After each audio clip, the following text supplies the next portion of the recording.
हमारा प्रश्न दिया गया है, एक कमरे की लंबाई 12 मीटर, चौड़ाई 9 मीटर तथा ऊंचाई 8 मीटर। तो इस कमरे में अधिकतम लंबाई का बांस रखा जा सकता है। कितनी लंबाई का रखा जा सकता है? ठीक है, ध्यान दीजिए। तो कैसे हल करेंगे? यह क्या हो गया? यह एक प्रकार का घनाभ है, ठीक है, जिसमें लंबाई, चौड़ाई, ऊंचाई दिया गया है। तो क्या हो गया? एक घनाभ।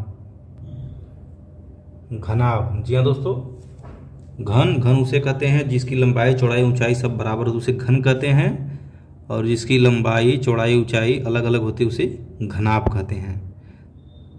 ठीक है, चलिए एक बार हम प्रयास करते हैं घनाभ का चित्र बनाने का।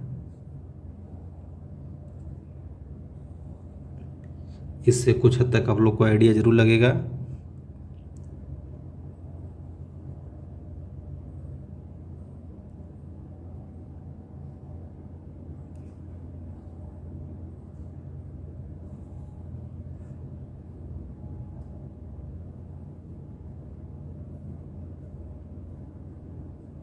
ठीक है, तो हमने काफ़ी हद तक प्रयास किया, लगभग ठीक है। चलिए, यह हो गया अपना, क्या है यह? घनाभ। ठीक है, लंबाई यह मान लीजिए यह लंबाई हो गया।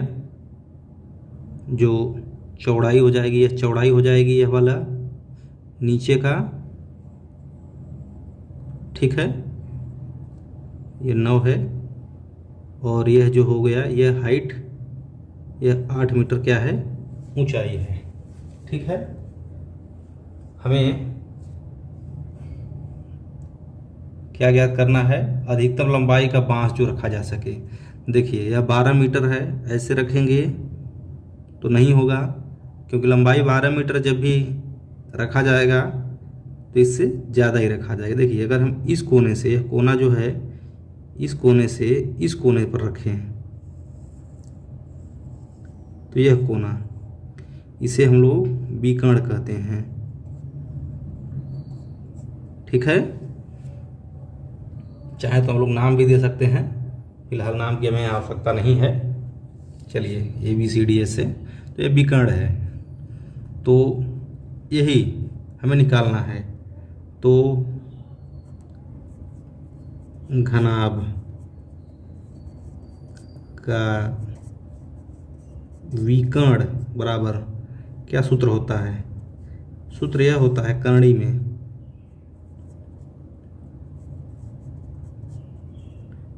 लंबाई का स्क्वायर प्लस चौड़ाई का स्क्वायर प्लस ऊंचाई का स्क्वायर, ये सब करणी में रहेंगे।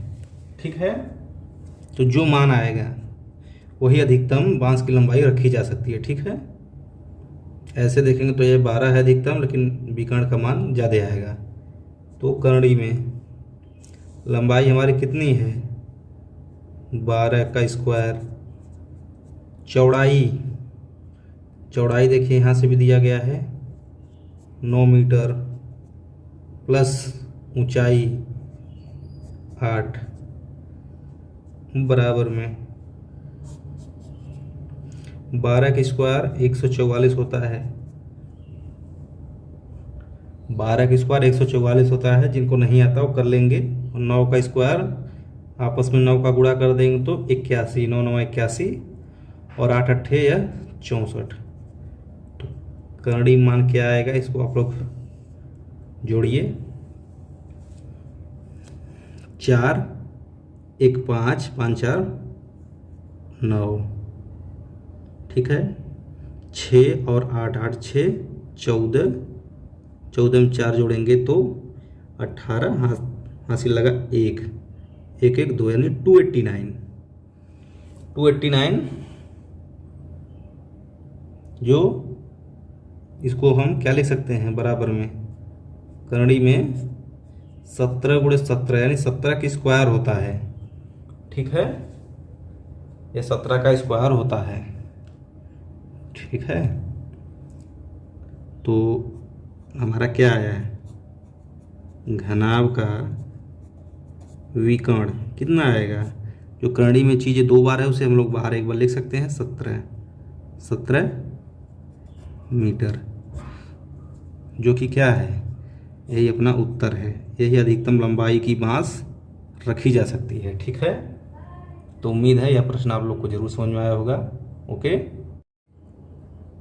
चलिए दोस्तों, दिया गया है प्रश्न, 4 मीटर लंबी, 3 मीटर ऊंची तथा 13 सेंटीमीटर चौड़ी दीवार बनाने के लिए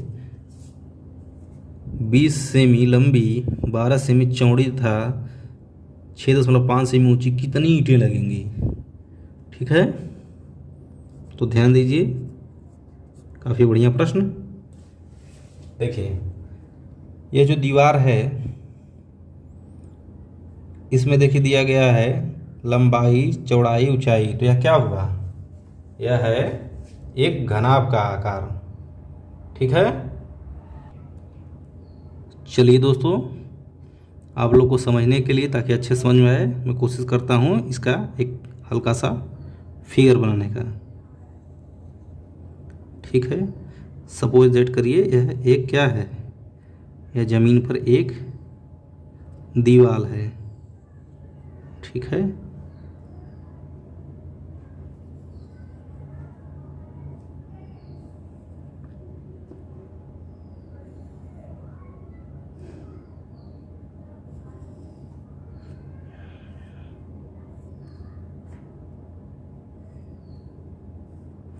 यह एक दीवार है ज़मीन पर। ठीक है, जिसकी लंबाई क्या हो जाएगी, यह हो जाएगी 4 मीटर, और ऊंचाई यह हो जाएगा कितना, 3 मीटर, और इसका जो चौड़ाई है, चौड़ाई देखिए, यह सब चौड़ाई है, यह सब चौड़ाई है, यह सब चौड़ाई है।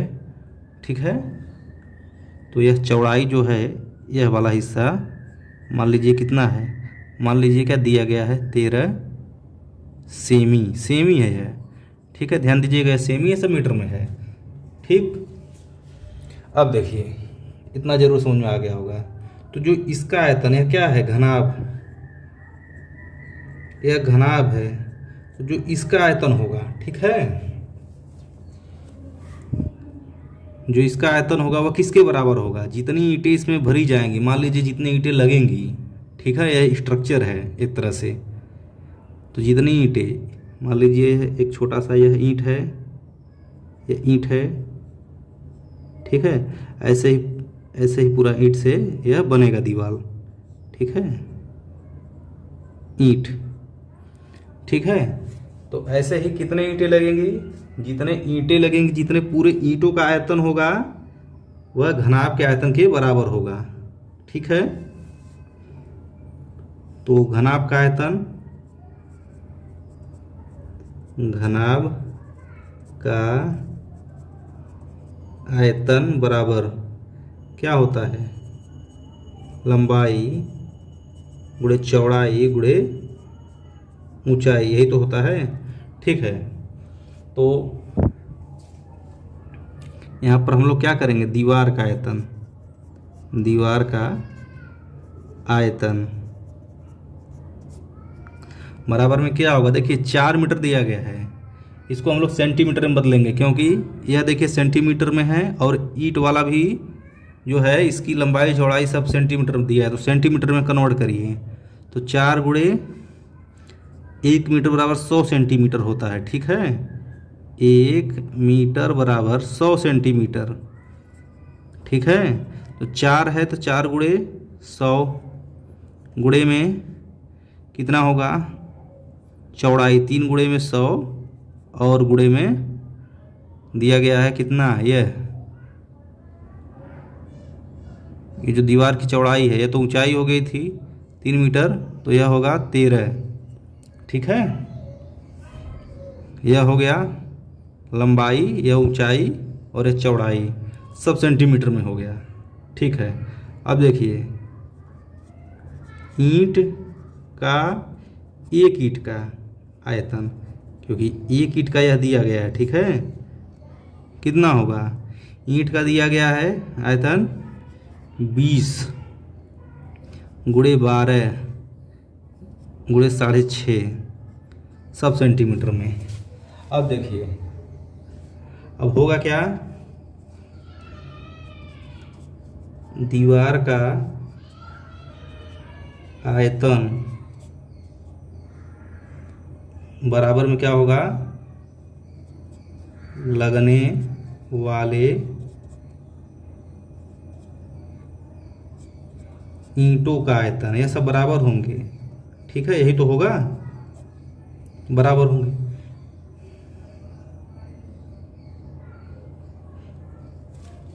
तो लगने वाले ईंटों का आयतन हम लोग x मानते हैं, यहाँ पर x मान लीजिए। ठीक है, अब चलिए अब क्या करेंगे, दीवार का आयतन हम लोगों ने इतना निकाला, इसको 400 हो गया, यह गुणे 300 गुणे 13 बराबर लगने वाले ईंटों का आयतन। देखिए हमने ईंटों की संख्या x माना है। ठीक है, तो x गुणे क्या करेंगे, 20 गुणे 12 गुणे 6.5 6.5। यहाँ पर यह संख्या रहेगा, x जो है संख्या को इंगित कर रहा है, आयतन को नहीं। ठीक, चलिए अब देखिए यह क्या होगा, x बराबर निकालेंगे तो यह बटे में जाएगा इसके, या तो ऐसे कर लेंगे या तो ऐसे भी काट सकते हैं। देखिए 1 0 से 1 0 कट जाएगा। ठीक है, अब देखिए 1 0 से 1 0 कटा, 2 से यदि काटेंगे तो यह 200 बार में कट जाएगा, 400 से 200 हो जाएगा। ठीक, 12 है, इसको देखिए 4 से काटिए, 4 तियाँ 12 और 4 से 200 को काटेंगे, 4 पंजे 20 50 आ जाएगा। ठीक है,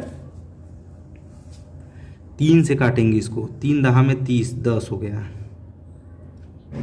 ठीक है, और ये जो 6.5 है, 6.5 गुणे 2 होता है तो 13 आता है।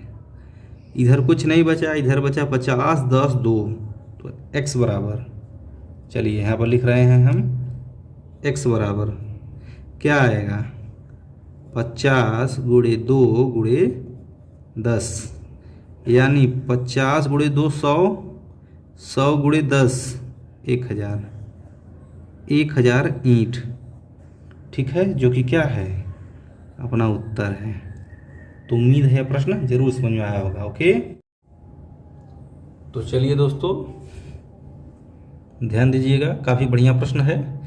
एक आयताकार तालाब में 42,000 लीटर पानी है। यदि तालाब की लंबाई 6 मीटर तथा चौड़ाई 4 मीटर है तो तालाब की गहराई क्या होगी। तो ध्यान दीजिएगा दोस्तों, जो तालाब है उसमें कितना पानी आएगा, पानी उसके आयतन के बराबर आएगा। ठीक है, जो उसका आयतन होगा यानी लंबाई गुणे चौड़ाई गुणे ऊंचाई का मान, उसी के बराबर उसमें पानी आता है। ठीक है, तो ध्यान दीजिए, हम क्या लिख सकते हैं, तालाब का